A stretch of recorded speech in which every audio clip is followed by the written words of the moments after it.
Hi everyone, it's Rachel and Anthony. Hello. From Don't Crop Me Now. And one of the tasks that we are focusing on this afternoon is planting all of our bean seeds.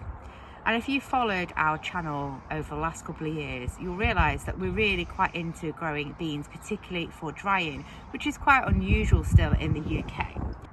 So I'm going to start with the types of beans that are climbing beans. And all of the ones that I'm going to show you today are the ones that we've grown for at least last season, and some of these we've been growing for a number of years. And we have saved seed from the majority of these ourselves. So if we start at this end, this one is called trout bean, and this is the bean that's predominantly for drying really. It's quite a pretty bean. That one has really got quite a reasonable yield. However, it's very similar in type to this one. As you can see, they look very, very similar. And this one, I'm not going to attempt to pronounce the name. I'll just show you one here because it will be appallingly bad. But this one has a really quite good yield. If you are interested in finding out about our bean growing and the yields we had with the different varieties last year, then we will put a link in to our website where we did an article about this. Here's another one here. This one is called succotash. Again, this is a climbing bean. It's a bean for drying. Saying that, I've got one that's definitely not the right bean in there, so I'm going to take that one out. Obviously got mixed up. This one is a Native American Indian bean. This one is called Carter's Polish bean. So this is a nice sort of peach type coloured bean. Again, this one predominantly for drying. We've got another one here. This one again was one of the ones that had quite a good yield. It's called Veitch's Climbing Bean. And it's a really nice purple colour. And really it's very similar to a kidney bean, which are much more tricky to grow in the British climate. And these did quite well for us. And then finally here, I'm not going to pronounce this one as well because my French is appallingly bad. But this one, again, this is pretty reasonable. And this is another drying bean that we like and has done well for us. We've also got here, these are Greek gigante type beans that are very similar to a butter bean. They're actually a type of runner bean. And we've been saving these probably for maybe even 9 or 10 years on our plot, so we will be certainly planting these ones as well. And we've got a few more here. These ones are our Ballotti climbing beans that we have saved again over probably at least 9 or 10 years. These ones in terms of yield are just insane. We literally got kilos of these from one really large A-frame. And I'd say this is our main bean that we use for drying and cooking. Got a few more ones. This was a really high yielding one, which is quite nice, which is called pea bean. It's quite pretty. A bi-coloured bean.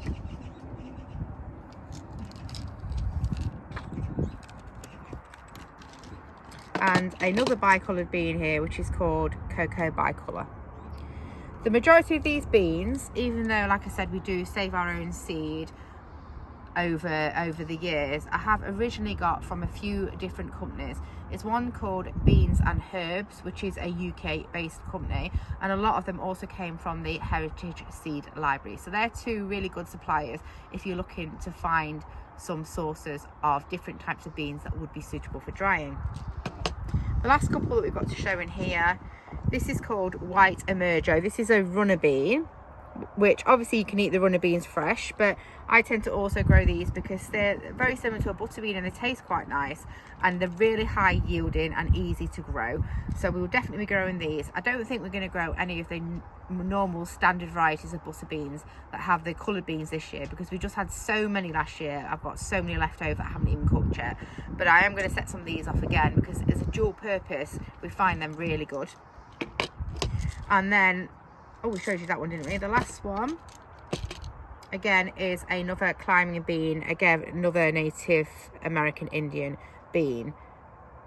And this one is really pretty high yielding, although I'll talk about this quite a bit in the article that we wrote on our website. It's a really tricky one to pod, this one, but it's really nice. Things like refried beans, absolutely delicious. So other ones that we have got that are climbing beans but are going to be new for us this year, we've got a couple which we got from some online seed swaps. So this one is called Tunny Bean. So you can see this is a bicolour bean. It's similar in a lot of ways to these pea beans, but a slightly different shade. They're climbing beans, so we've got 10 of those. I think they originally would have come from the Heritage Seed Library.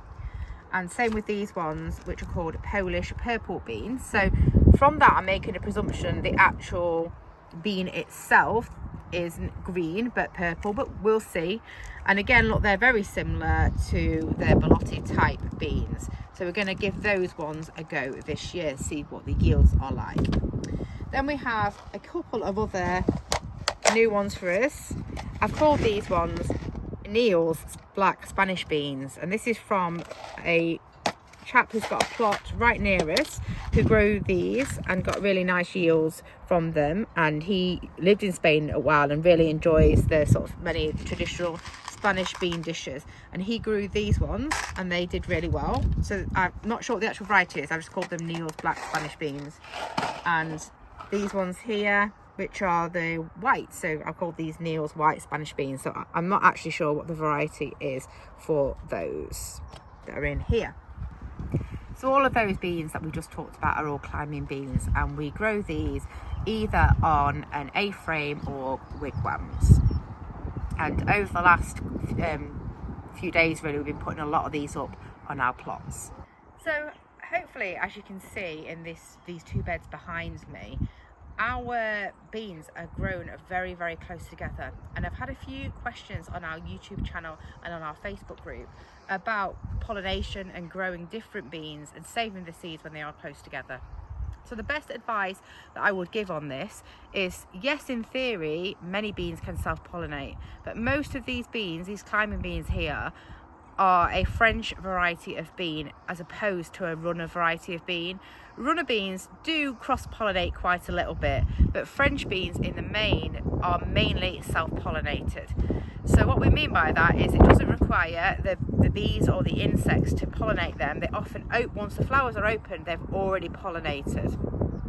That means that whilst you're growing them close together, there is a small risk that you may get pollination and therefore a cross between different varieties occurring, but that's pretty unlikely. So my advice on this is, yes, if you were growing these seeds to, for example, you were a commercial grower, then obviously you're going to have to make sure you have very large distances between your plants to ensure that your varieties will stay true. But if you're on an allotment ground similar to we are, then the size of one allotment plot here, this is very similar throughout the whole of the UK, is about 250 square metres.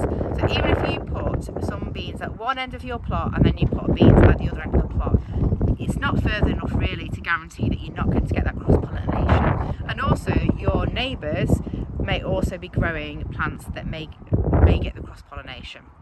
So personally, I just don't worry about that really. If on the small chance you did get some cross-pollination occurring, you might actually get a really interesting new variety, and you can save those seeds and you could grow them on yourself. So that could actually be a really positive outcome. From what we found from doing it over the last 10 years is the beans seem to stay pretty true to type, or certainly in appearance and taste and texture they do. So we don't worry about this too much. So the next few types of beans are a little bit of a mixture. So firstly, I'll just show you these Cobra climbing beans. I've separated these out from the other two types of beans. They actually look very similar if you look at them. Sort of like a small dark black bean. But these are predominantly a brilliant bean for eating fresh. So when we say green pencil type beans, this is the main variety that we grow for them. So these will be on a wigwam, but they will not be left to dry, except for a few of them that we keep seeds from. So we've got some yin yang beans. I haven't actually eaten any of these yet, just because when we bought them we only got 10 seeds. So really last year I just used this to increase our stock, but we will be growing more of these this year. We've got these ones which are called Ernie's Big Eye, or sometimes I think they're called Ernie's Big Buckeye seeds,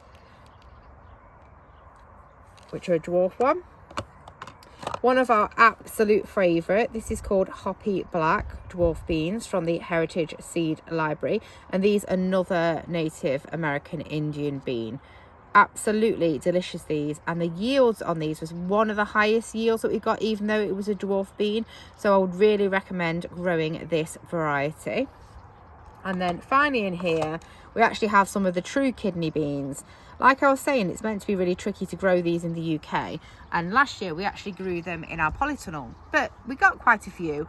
So I'm going to give these a go outdoors and just see if they do actually grow outdoors in Manchester, UK for us in our dwarf bean bed.